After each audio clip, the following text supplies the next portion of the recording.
Maaari ba kayong tumayo lahat para sa panalangin? Sa ngalan ng Ama, ng Anak, ng Espiritu Santo. Amen.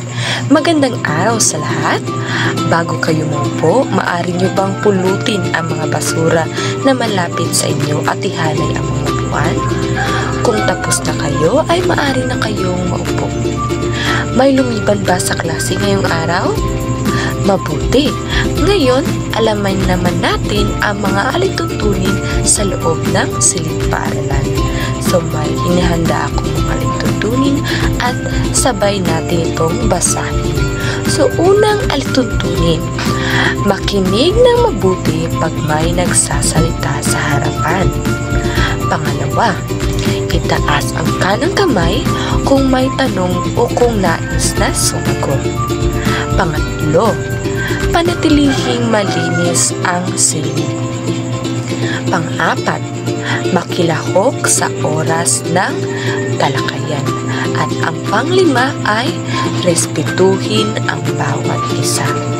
Naintindihan ba mga bata? Mabuti naman at nagkakaintindihan tayo sa ating mga alituntunin. So, may binigay ba ako ng mga takdang aralin nung nakarang pagkikita natin? Wala? Okay, ngayon, sino ang makakapagbalik tanaw kung ano ang itinalakay natin noong nakaraang pagkikita? Yes, Hannah. Maari mo bang sabihin sa amin kung ano ang itinalakay natin noong nakaraang pagkikita? Magaling! Bigyan natin si Hannah ng 3 bagsak. Ngayon ay may inihanda akong kanta. Handa na ba kayong kumanta, mga bata? Sino ang gustong kumanta? Bago tayo sabay-sabay na kumanta at sumayaw, ipaparinig at ipapakita ko muna sa inyo ang kanta at ang sayaw. Pagkatapos ay sabay-sabay natin itong gawin. Nagkakaintindihan ba tayo, mga bata? Okay, so ang kantang ito ay pinamagatang Sanay-Say Song. So ganito lamang ito. Sanay-sanay, sanay-sanay, sanay-say, sanay-say.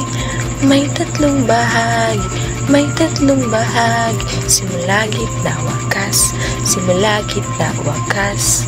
Okay, sabay-sabay natin itong gawin. Sanay-sanay, sanay-sanay, sanay-say, sanay-say. May 3 bahagi, may 3 bahagi. Simula, gitna, wakas. Simula, gitna, wakas. Magaling, mga bata. Nag-enjoy pa kayo sa ating kanta at sayaw? Magaling. So nakikita kong napakahusay niyong kumanta at sumayaw. Dahil dyan, bigyan natin ang ating sarili ng 3 bagsak. Okay, ngayon ay magkakaroon tayo ng aktibidad na pinamagatang magbigay buhay sa letra. Ngayon ay ipapangkat ko muna kayo sa 2. Ito ang unang pangkat at ito naman ang ikalawang pangkat.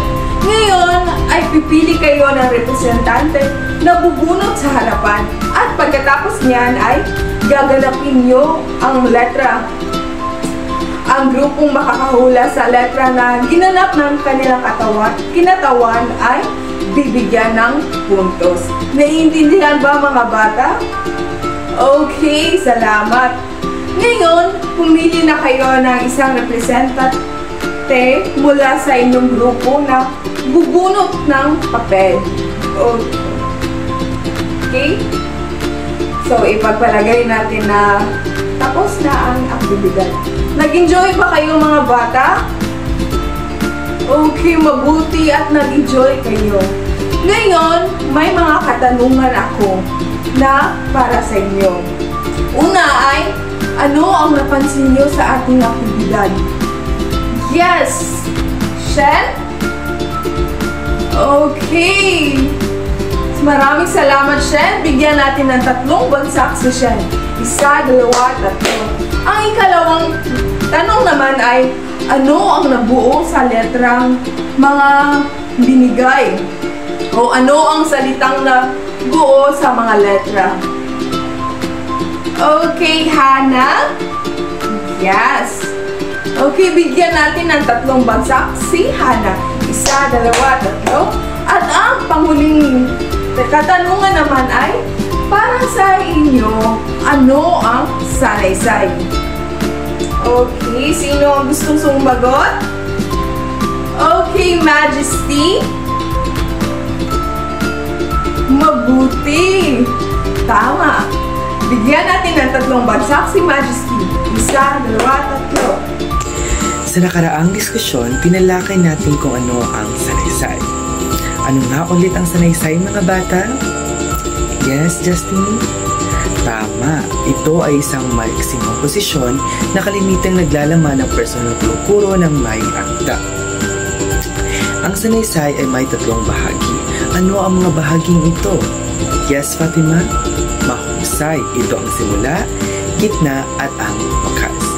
Ngayon, ano nga ulit ang makikita sa simula?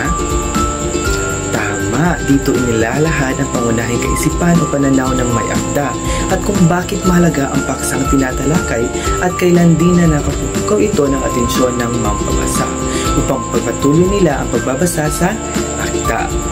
Ngayon, ano ang ating makikita sa gitnang bahagi? Yes, Kate?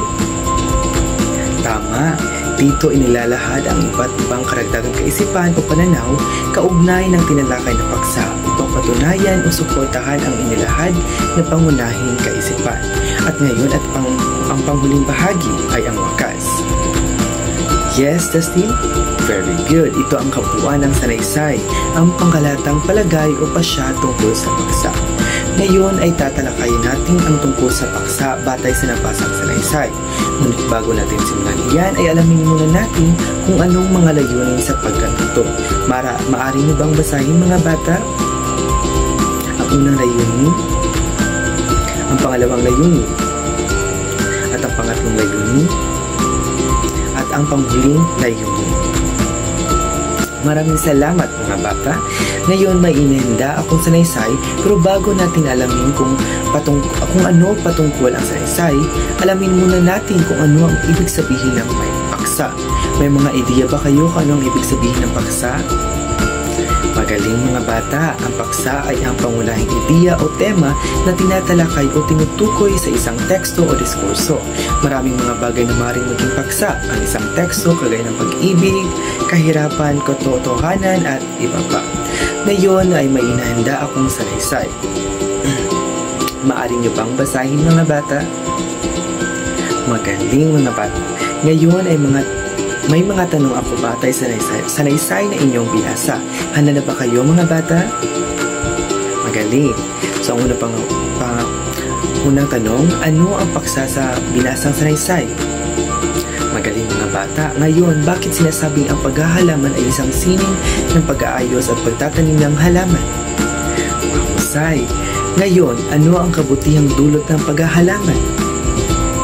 Magaling. Ngayon, paano kaya nakatutulong sa kabuhayan ang paghahalaman? Ikaw ay tama. Bigyan natin ang ating sarili ng Sanaysay Club. 1, sanay. 1, 2, sanay, sanay. 1, 2, 3, sanay, sanay. Ngayon, dahil alam niyo na kung paano gumawa ng sanaysay at kung ano ang mga uri nito, meron tayong gagawing aktibidad.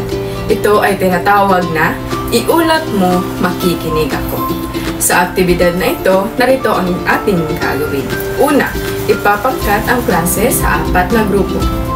Kate, maaari mo bang simulan ang pagbilang? Okay, magaling. Maaari na kayong pumunta sa inyong mga kagrupo. Dito ang pangkat-una, pangalawa, pangatlo, at ang pang-4. Okay, maaari na kayong pumunta sa inyong mga kagrupo at gumawa ng maliit na bilog. Okay, para sa susunod na gagawin, makinig ang lahat. Pangalawa, sa bawat grupo, gagawa kayo ng sanaysay kahit anong paksa ng sanaysay. At bubunot kayo dito sa harapan kung formal o di formal ba ang inyong gagawin na sanaysay. Susunod naman ay pipili kayo sa inyong kagrupo kung sino ang isang reporter.